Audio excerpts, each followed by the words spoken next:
So basically, there's actually only 5.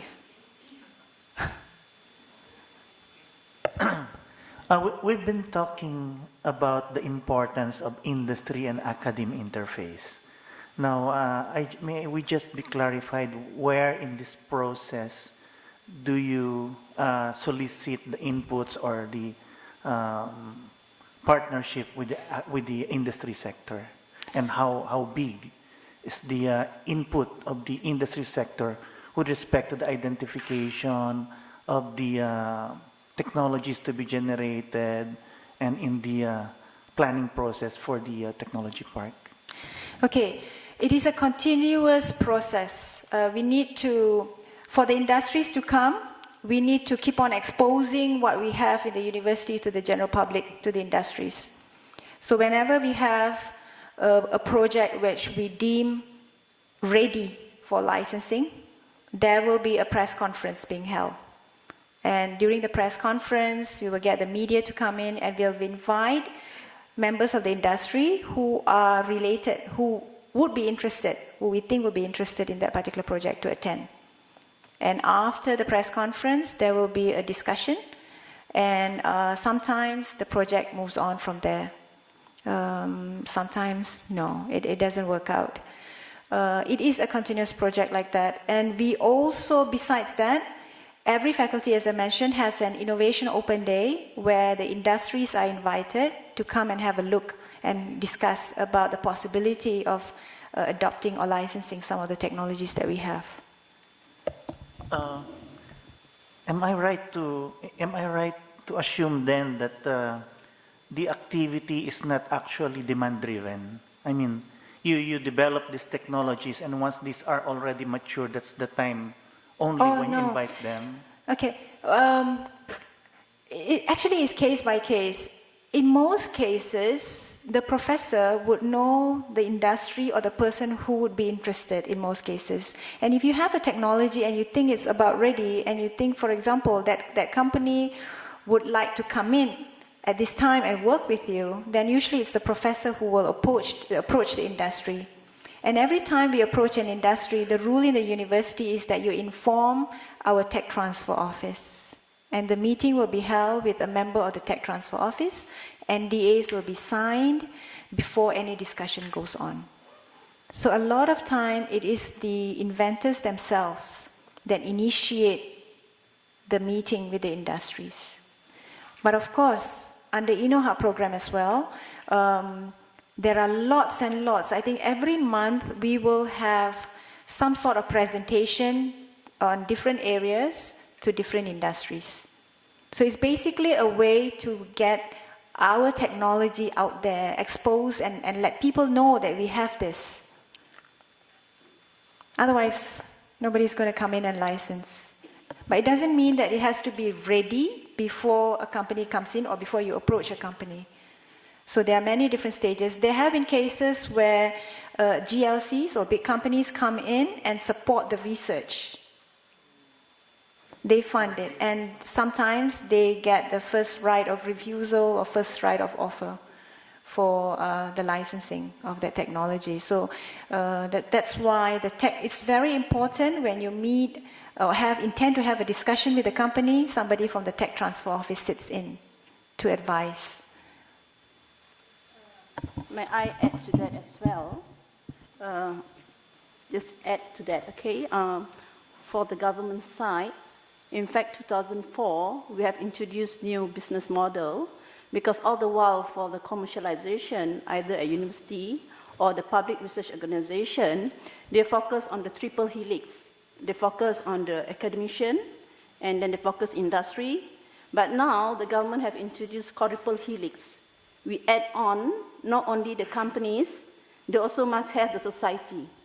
So now every project they're talking about commercialization, the government emphasized that these 4 parties must be participate. That means at the end of the day, not only for the commission, the university, the government, and also industry, the GLC, as well as society, so that they want to see the impact of the society as well. So now we have introduced to everybody, to university and also company, to adopt the quadruple helix business model for commercialization. It gets tougher and tougher.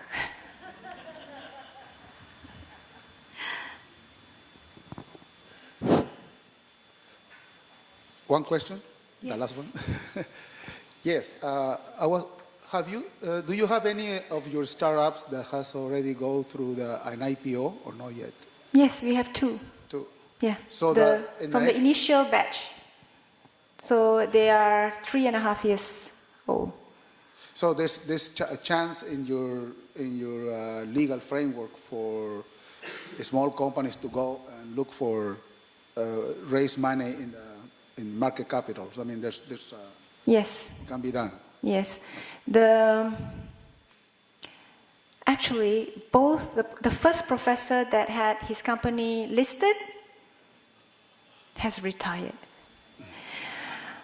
The second one, who will be listed, has opted to retire.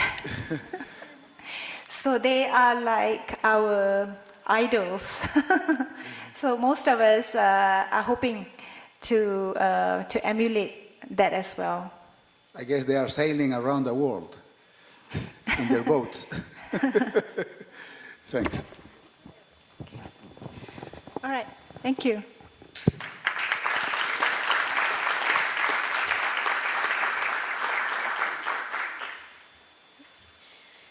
Okay, thank you, PhD Oi Ming.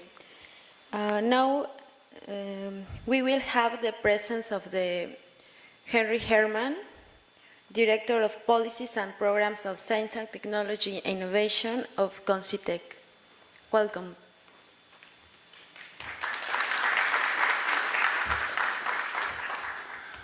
Thank you very much, and I believe extremely brief. It's been a long journey here in the workshop.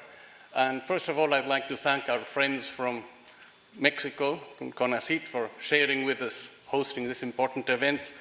And very briefly, I think that as a result of the discussions, exchange of ideas, there are three main areas in which we have focused. One is training, the importance of developing human capital, identifying relevant fields of knowledge, and how to improve our resource base. The second message I identify is capacity building, institutional, legal, and other frameworks that allow us to develop and design successful projects have to be paid close attention to.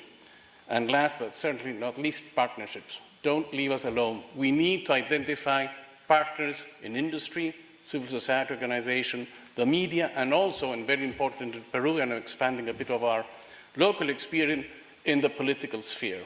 For example, Congress, leading business community leaders, and in our case, for example, we have a special group of congressmen working very intensively on science and technology, and we need to engage them.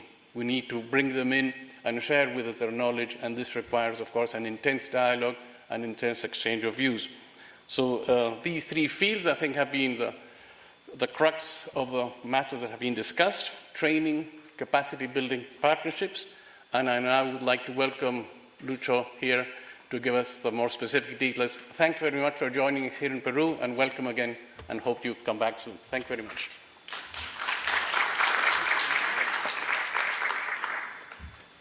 Good morning.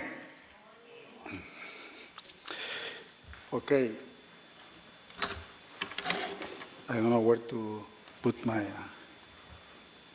Okay. There's no space for, for this.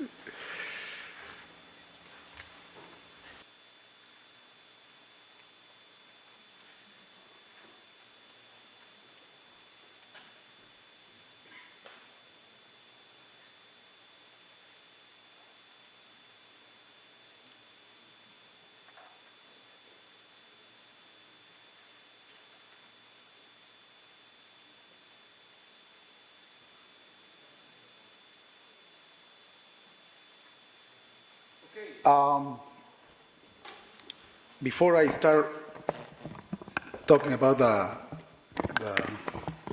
the conclusions or the key themes that were touched during the thematic sessions, I've been asked to please give a kind reminder to all the delegates to send their case studies.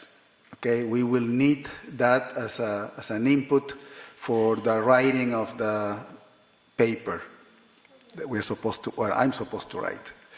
Okay? Yes, I will be doing that. So I've been told that we have only 4 or 5 case studies, and however, during the thematic sessions, more have been presented, but orally. So we will need them on black and white.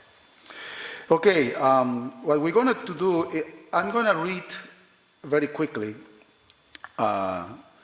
the conclusions for the 4 thematic sessions, and then I will open the discussion for the speakers that participated in each of these sessions, then the general delegates, and also the general public, okay, in that particular order. Okay, and so let me start with, another thing.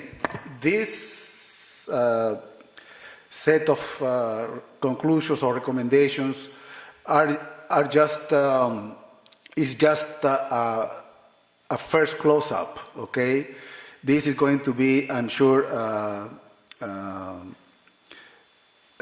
it's going to be much better when I finish watching all the tapes, because I've been just in one session. I mean, in 2 sessions. So last night I was going through the tape, but I couldn't finish them all. So this is just a first approximation.